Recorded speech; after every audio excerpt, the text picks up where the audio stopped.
بسم الله الرحمن الرحيم. الرحمن علم القرآن خلق الإنسان علمه البيان. الشمس والقمر بحسبان والنجم والشجر يسجدان والسماء رفعها ووضع الميزان ألا تطغوا في الميزان وأقيموا الوزن بالقسط ولا تخسروا الميزان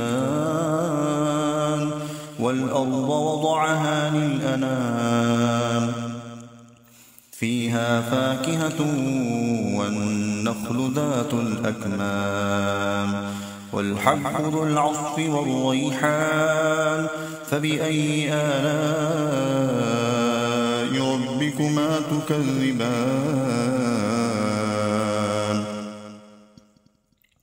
خلق الإنسان من صلصال كالفخار وخلق الجان من مارج من نار فبأي آلاء ربكما تكذبان.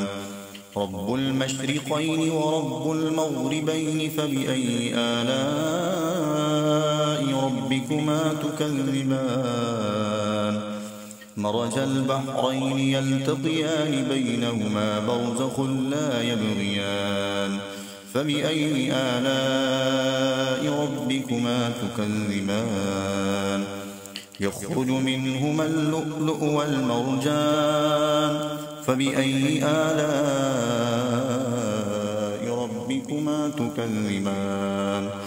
وله الجوار المنشآت في البحر كالأعلام فبأي آلاء ربكما تكذبان.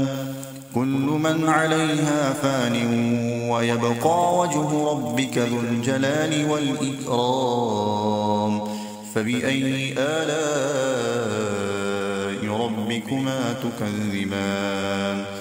يسأله من في السماوات والأرض كل يوم هو في شأن فبأي آلاء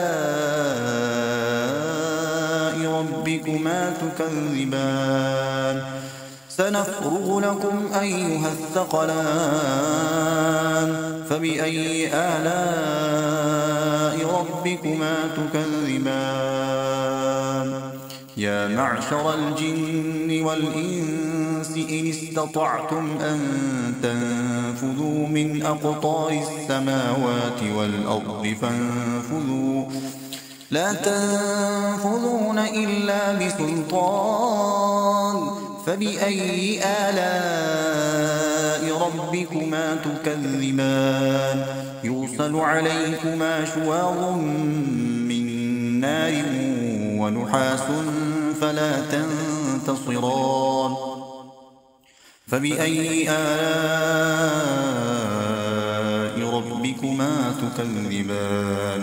فإذا انشقت السماء فكانت وردة كالدهان فبأي آلاء ربكما تكذبان. فيومئذ لا يسأل عن ذنبه إنس ولا جان فبأي آلاء ربكما تكذبان.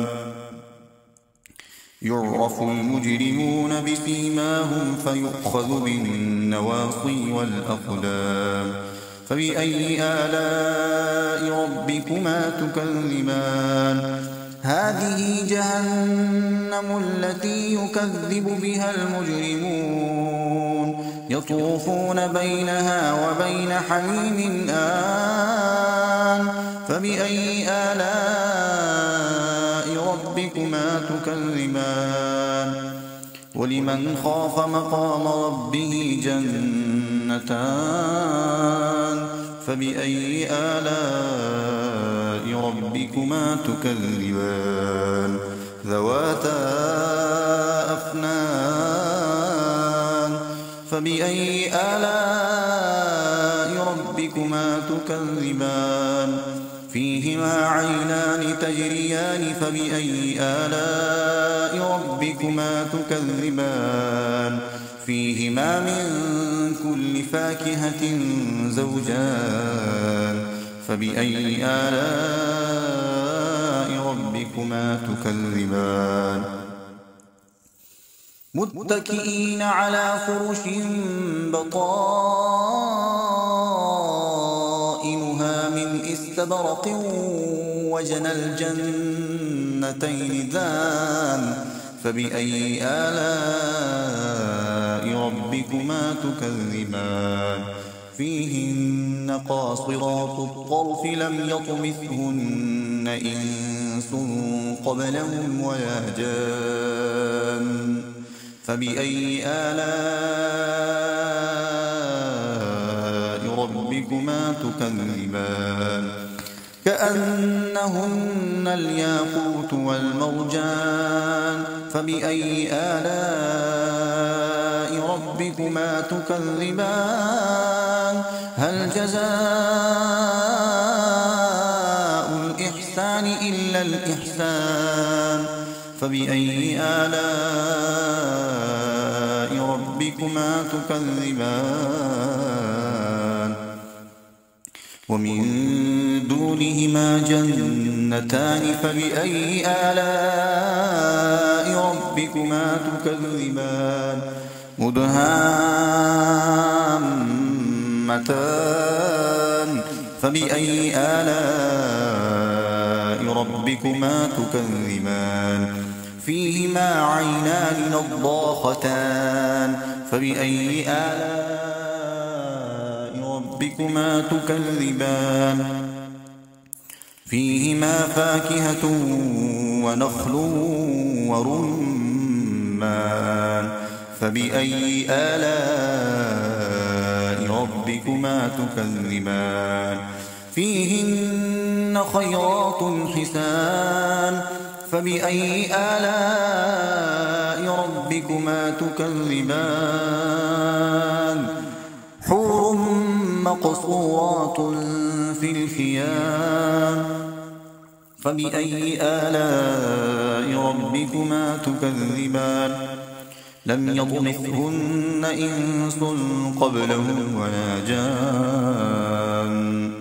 فبأي آلاء ربكما تكذبان متكئين على رفرف خضر وعبقري حسان فبأي آلاء ربكما تكذبان تبارك اسم ربك ذي الجلال والإكرام صدقت يا رب العالمين.